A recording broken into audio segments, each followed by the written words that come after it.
ഹോയ് അലമാൽ, welcome to Grace villa Holland. ഇത് നമ്മുടെ എപ്പിസോഡ് 7 ആണ്. അപ്പം മാനുവർ ഇട്ട് കഴിഞ്ഞിട്ട് ഇത്ര പെട്ടെന്ന് 2 ആഴ്ച കടന്നു പോയെ. സോ നാവ് നമ്മൾ ഇനിയിപ്പോൾ ആ ഇട്ടിരിക്കുന്ന ആ മാനുവർ ഒന്ന് തിരിച്ചിടുക. അതിപ്പോൾ എല്ലാ മാനുവറും മുകളിലാവുമ്പോൾ നമ്മൾ പ്ലാന്റ് ചെയ്യുമ്പോൾ ആ റൂട്ട്സ് പെട്ടെന്ന് അങ്ങ് ബേൺ ആയിപ്പോവും. നമ്മൾ പ്ലാന്റ് ചെയ്യുന്നത് ചെറിയ സാപ്ലിങ്സ് അല്ലേ. അപ്പോൾ അത് ഒഴിവാക്കാൻ വേണ്ടിയാണ് നമ്മൾ ഈ പരിപാടി ചെയ്യുന്നത്. ആദ്യമേ ഞാൻ എൻ്റെ കയ്യിലുള്ള വലിയൊരു സ്പാച്ചുല പോലത്തെ ഒരു സാധനം വെച്ചിട്ട് ട്രൈ ചെയ്തു. അത് പറ്റിയില്ല. അപ്പോൾ എനിക്ക് ചെറിയ ഒരെണ്ണം ഞാൻ ഓർഡർ ചെയ്തിട്ടുണ്ടായിരുന്നു. നമ്മുടെ മാനുവർ വെച്ചിരിക്കുന്നതിൽ നിന്ന് എടുത്തിട്ട് കോമ്പോസ്റ്റിൻ്റെ അകത്തുനിന്ന് കോമ്പോസ്റ്റ് എടുത്ത് ചെറിയ ആവശ്യാനുസരണം യൂസ് ചെയ്യാനായിട്ട് അത് വെച്ച് ഞാൻ ചെയ്തു. മുതുകിൻ്റെ പണി പോയി കിട്ടി. Because it was very small. നമുക്കതുകൊണ്ട് അത്ര പറ്റുന്നുണ്ടായിരുന്നില്ല. പിന്നെ നമ്മളത് ചെയ്തുകൊണ്ടിരുന്നപ്പോൾ നമ്മുടെ ആ സുറിനാമീസ് അപ്പച്ചനുണ്ടല്ലോ 95-ൽ, പുള്ളി വന്ന് പിന്നെ പറഞ്ഞു, എന്നോട് ആദ്യമേ കുറേ ക്വസ്റ്റ്യൻസൊക്കെ ചോദിച്ചു. ആ സ്ട്രോബെറി എങ്ങനെയാണ് നട്ടിരിക്കുന്നത്. അപ്പോൾ ആ സ്ട്രോബെറി ഞാൻ ആ ചട്ടിയുടെ താഴെ ഒരു ഫുൾ റിം മുഴുവൻ, അതിൻ്റെ റിമ്മല്ല, അതിൻ്റെ ബേസ് മുഴുവനും കണ്ടിച്ച് കളഞ്ഞേച്ച് അത് ഗ്രൗണ്ടിലോട്ട് നട്ടിട്ട് അതിനുള്ളിലാണ് ഞാൻ സ്ട്രോബെറി നട്ടിരിക്കുന്നത്. അപ്പോൾ അത് നല്ല ഐഡിയ ആണല്ലോ എന്നൊക്കെ പറഞ്ഞ് പുള്ളിയൊക്കെ കുറേ ഡീറ്റെയിൽസ് എടുത്തിച്ച് പുള്ളിയുടെ കയ്യിലുള്ളൊരു ടൂളും കൊണ്ട് എനിക്ക് കൊണ്ട് തന്നു. ഇതുകൊണ്ട് ഇതാകുമ്പോഴത്തേക്ക് പെട്ടെന്ന് ചെയ്യാനും പറ്റും, അത്രയും കുനിയണ്ടാന്ന്, അല്ലെങ്കിൽ നടുവിന് വേദന വരുമെന്ന്. Which was true.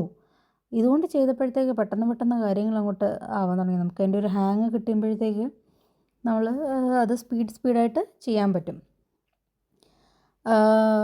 പിന്നെന്താ, ഇന്ന് ഞാൻ ഓൾമോസ്റ്റ് ഹാഫിനേക്കാളും കൂടുതൽ ചെയ്തു. ഐ തിങ്ക് 2 to 3 ലെയിൻസ് മാത്രമേ, പിന്നെ ഗ്രീൻ ഹൗസും മാത്രമേ ബാക്കി ഉണ്ടായിരുന്നുള്ളൂ. ബാക്കിയെല്ലാം നമ്മൾ ചെയ്തു.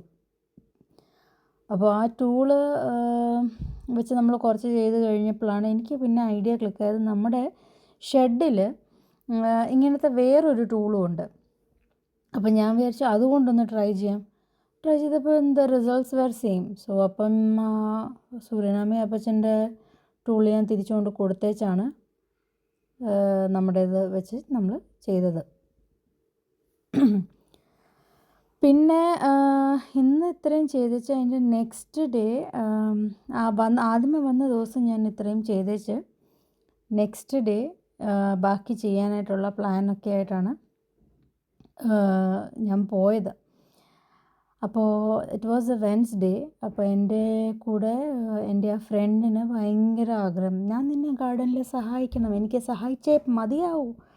Because I like gardening, I like touching the sand, soil, everything. അപ്പോൾ ഞാൻ പറഞ്ഞു, എന്നാൽ പോരെ, നമുക്ക് കുറച്ച് ട്യൂലിപ്സിൻ്റെ ബൾബ് ബാക്കി ഉണ്ടായിരുന്നു നടാനായിട്ട്. അപ്പം പുള്ളിക്കാരോട് പറഞ്ഞു, നമുക്ക് ഗ്രീൻ ഹൗസിന് ചുറ്റും നടാം, അവിടെ വേറെ പ്ലാന്റ്സ് ഒന്നും വെക്കുന്നില്ല, കാരണം വെച്ചാലും നമുക്ക് സൺലൈറ്റ് അത് ബ്ലോക്ക് ആവും.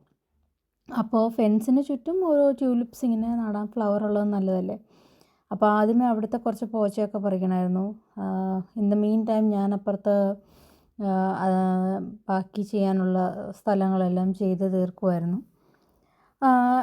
ഇതിൻ്റെ ഇടയ്ക്ക് നമുക്ക് ഷെഡ് ചെയ്ത് തന്ന ഒരു ടർക്കിഷ് അപ്പൂപ്പനുണ്ടായിരുന്നു. പുള്ളി വന്നിട്ട് പറഞ്ഞു, ആ ഷെഡിൻ്റെ പണി മുഴുവനും തീർന്നില്ല, ഞാൻ തണുപ്പത്താണ് അത് കെട്ടിയത്, സോ അതിൻ്റെ മുകളിൽ 1-2 ആണി അടിക്കണം, പിന്നെ എന്തോ സിലിക്കോൺ സംതിങ് ചെയ്യണം എന്നൊക്കെ പറഞ്ഞു. അത് കഴിയുന്ന ഉടനെ അതിൻ്റെ പണി കഴിയും എന്ന് പറഞ്ഞു. അപ്പം ഞാൻ പറഞ്ഞു, okay, you can continue what ever you are doing. പിന്നെ ഞങ്ങൾ ഞങ്ങളുടെ പണികൾ കണ്ടിന്യൂ ചെയ്തു. അവൾക്ക് ആദ്യമേ എങ്ങനെ അത് പറിക്കേണ്ടതെന്നൊന്നും അറിയില്ലായിരുന്നു. അവൾ കുറേ മണ്ണെല്ലാം കൂടെ വാരി ബാസ്ക്കറ്റിൻ്റെ അകത്താക്കി കൊണ്ട് കളയാനായിട്ടുള്ള. പിന്നെ ഞാൻ അവളെ കാണിച്ചു കൊടുത്തു എങ്ങനെയാണ് ചെയ്യേണ്ടത്, ട്യൂലിപ്സ് എങ്ങനെയാണ് നടേണ്ടത്. ഇത് ആക്ച്വലി ഞാനും തന്നെ ഡിസ്കവർ ചെയ്തതാണ്. But then it is really nice if നമ്മൾ ആർക്കെങ്കിലും പറഞ്ഞു കൊടുക്കുമ്പോൾ അവർ അതേ കാര്യങ്ങൾ പഠിച്ചിട്ട് maybe she will buy 1 set of bulbs and tulips ബൾബിൽ നിന്ന് ഉണ്ടാകും കേട്ടോ. ഒരു ചെറിയ പൊട്ടറ്റോ പോലൊരു സാധനമാണ് ബൾബ്. അത് മണ്ണിനുള്ളിൽ വിൻ്ററിലിട്ട് കഴിഞ്ഞാൽ ഒരു സ്പ്രിംഗ് ഒക്കെ ആകുമ്പോഴത്തേക്ക് നല്ല പൂക്കളുണ്ടാവും. അപ്പോൾ പിന്നെന്താ, ഞാൻ ഗ്രീൻ ഹൗസിനുള്ളിലെയും എല്ലാം ടേൺ ഓവർ ചെയ്തു. കുറച്ച് പോച്ചയൊക്കെ ഉണ്ടായിരുന്നു, അതൊക്കെ പറിച്ചു. അപ്പച്ചൻ കണ്ടില്ലേ, ഇത്രയും പ്രായത്തിലും he's climbing on the roof. കാര്യങ്ങളെല്ലാം പുള്ളി ചെയ്യുന്നു. പിന്നെന്താ, ഹാപ്പി ഫാമിങ്. ബൈ.